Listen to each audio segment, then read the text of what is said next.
Trabalhar sozinho até tarde nunca me incomodou. Na verdade, até gostava do silêncio da loja depois do expediente. Meu nome é Daniel, sou designer-chefe na Maison Elegance, uma loja de moda de alto padrão que já viveu dias melhores. Naquela noite, eu estava finalizando ajustes em uma coleção que precisava estar impecável para uma apresentação importante. O relógio na parede marcava 23 horas e 45 quando finalmente parei para esticar as costas. O silêncio era quase absoluto, exceto pelo zumbido baixo das lâmpadas fluorescentes. De pé no meio do salão principal, olhei para os manequins dispostos pelas vitrines. Sempre achei estranho como eles pareciam, humanos demais. Talvez fosse a forma como as sombras se projetavam em seus rostos de plástico. Foi então que notei algo diferente. Um dos manequins mais próximos estava levemente virado para o lado. Franzi a testa. Eu tinha certeza de que todos estavam perfeitamente alinhados quando comecei a trabalhar horas antes. Deve ser cansaço, murmurei para mim mesmo. Aproximei-me para ajustar sua posição, mas, ao tocar seu ombro rígido, algo chamou minha atenção, um pequeno arranhão na superfície plástica. Me abaixei para olhar mais de perto. O arranhão não era aleatório. Ele formava letras. Uma palavra, quase ilegível. Ajude-me. Um calafrio subiu pela minha espinha. Fiquei paralisado, encarando aquelas letras esculpidas na superfície lisa e fria. Balancei a cabeça, tentando afastar a sensação absurda de que algo estava errado. É só algum estagiário brincalhão, disse, tentando convencer a mim mesmo. Peguei minha mochila, desliguei as luzes e fui para casa. Mas, mesmo com o barulho do motor do carro e a música no rádio, aquela palavra ecoava na minha mente. Ajude-me. Voltei à loja na noite seguinte. O sol já tinha se posto quando entrei pela porta dos fundos com meu crachá pendurado no pescoço. O cheiro de tecido novo e plástico se misturava com o perfume barato do ambientador automático. Alex, o zelador, estava encostado em seu carrinho de limpeza no canto do salão. Ele era um sujeito simpático, com olheiras profundas e uma lanterna sempre presa no cinto. Trabalhando até tarde de novo, chefe? Perguntou com um sorriso cansado. A apresentação não vai se preparar sozinha, respondi, forçando um sorriso. Alex me acompanhou até o salão principal, olhando de canto de olho para os manequins. Esses bonecos são estranhos, sabia? Às vezes, parece que estão olhando para a gente. Ele riu, mas havia algo nervoso na sua voz. Não respondi. A imagem do arranhão ainda estava fresca na minha mente. Quando Alex saiu, o silêncio voltou a tomar conta do ambiente.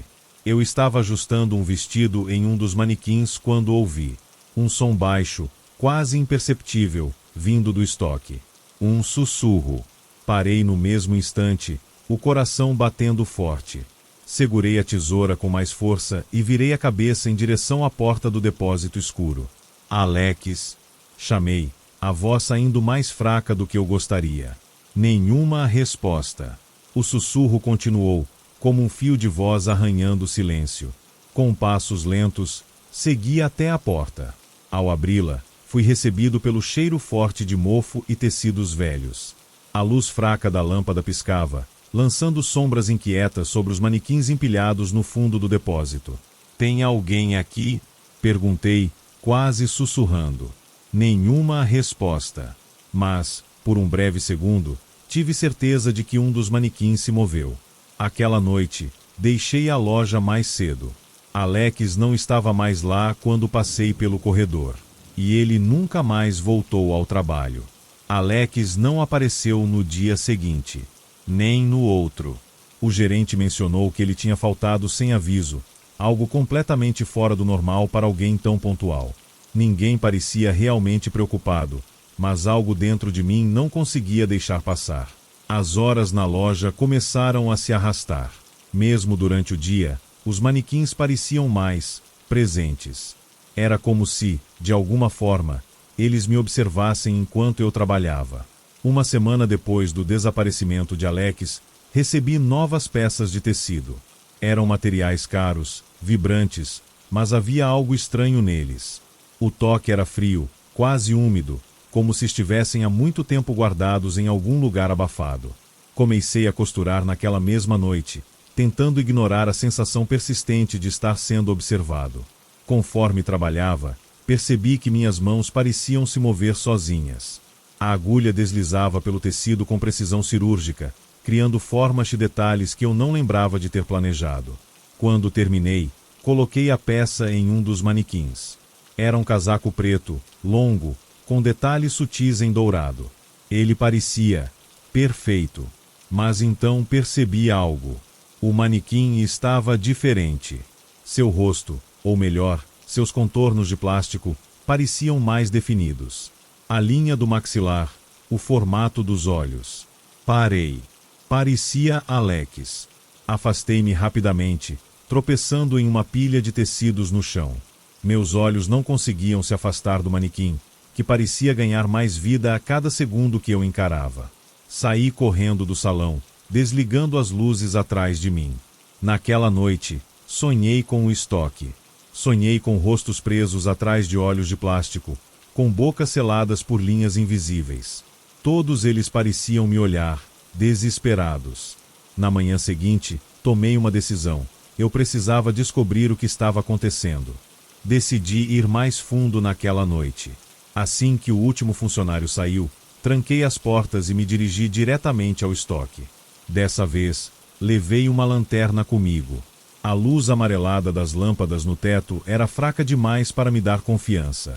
O estoque era um labirinto de caixas, tecidos embolorados e manequins. Alguns estavam desmontados, outros vestiam peças antigas que eu nem lembrava que existiam. Passei por eles com cuidado, desviando de braços e pernas de plástico que pareciam estar jogados aleatoriamente. Algo chamou minha atenção no fundo do cômodo, um armário de metal enferrujado, trancado com um cadeado antigo.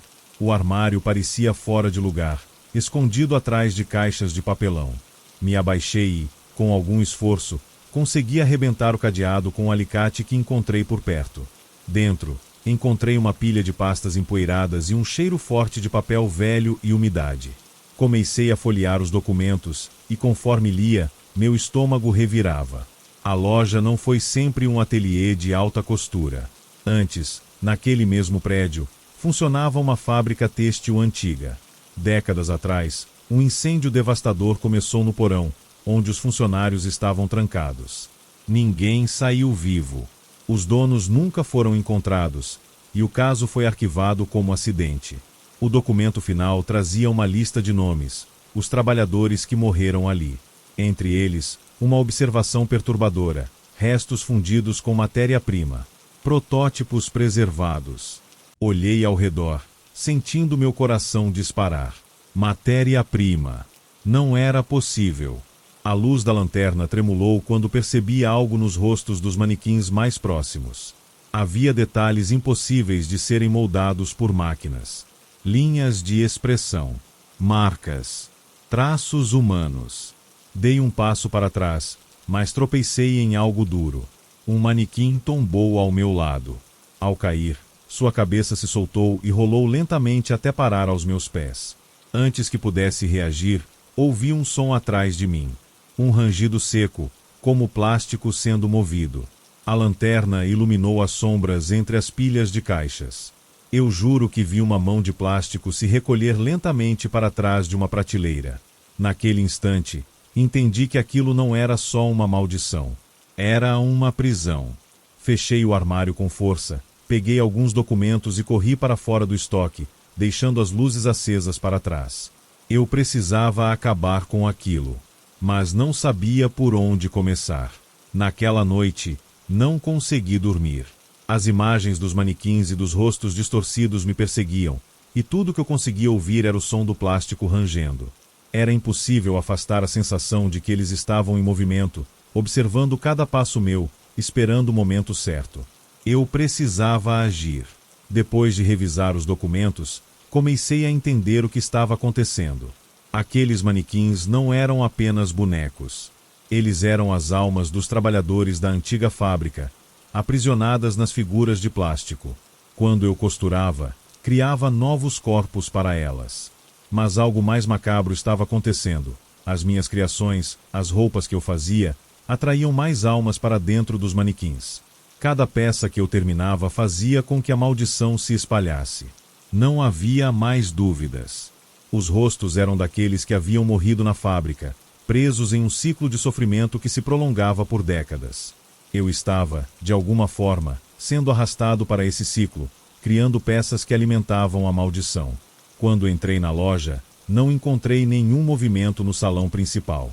Mas, à medida que fui me aproximando da vitrine, uma sensação estranha se instalou em mim. O ar estava pesado, quase carregado, como se uma tempestade estivesse prestes a acontecer. Foi quando eu vi. O manequim principal, aquele que estava sempre no centro da vitrine, estava de pé, com os olhos fixos em mim. Seu semblante era imponente, quase desumano. Era o rosto de Alex, mas mais distorcido, como se ele estivesse tentando lutar contra o que se tornará. Você não pode escapar. A voz veio de dentro de mim, uma presença que parecia emergir do próprio manequim. Era a voz de todos aqueles que estavam aprisionados. Meu corpo congelou. O que eu poderia fazer? De repente, eu soube.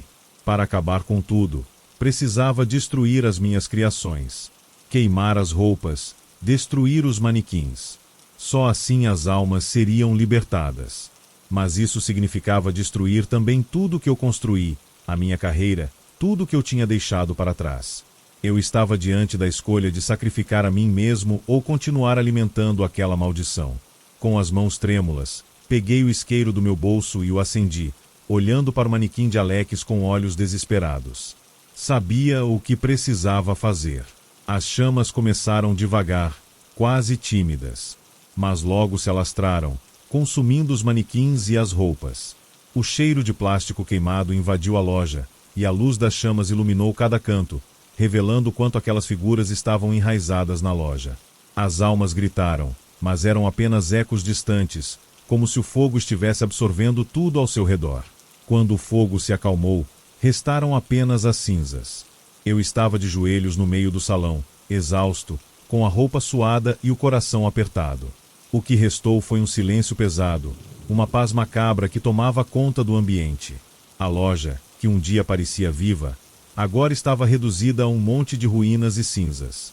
As figuras que haviam sido minhas criações estavam apagadas, e com elas as almas que carregavam. Eu havia feito o que precisava ser feito, mas o preço tinha sido alto demais. Levantei-me lentamente e caminhei até a porta, olhando para trás uma última vez. O calor do incêndio ainda fazia o ar em volta de mim tremer. Enquanto eu passava pela entrada, percebi que algo estava fora de lugar. Entre as cinzas, uma única peça de roupa restava intacta. Era um vestido branco, simples, mas perfeito em sua execução. Parecia novo, estranhamente intocado pelo fogo. Minha respiração ficou pesada enquanto eu olhava para aquele pedaço de tecido, que, de alguma forma, ainda estava em perfeito estado. Fechei os olhos e dei um último suspiro. Eu sabia o que aquilo significava. A maldição ainda não tinha terminado. Ela estava apenas esperando por um novo ciclo. Saí da loja, e as portas se fecharam atrás de mim, com o eco de uma história que nunca se extinguiria completamente.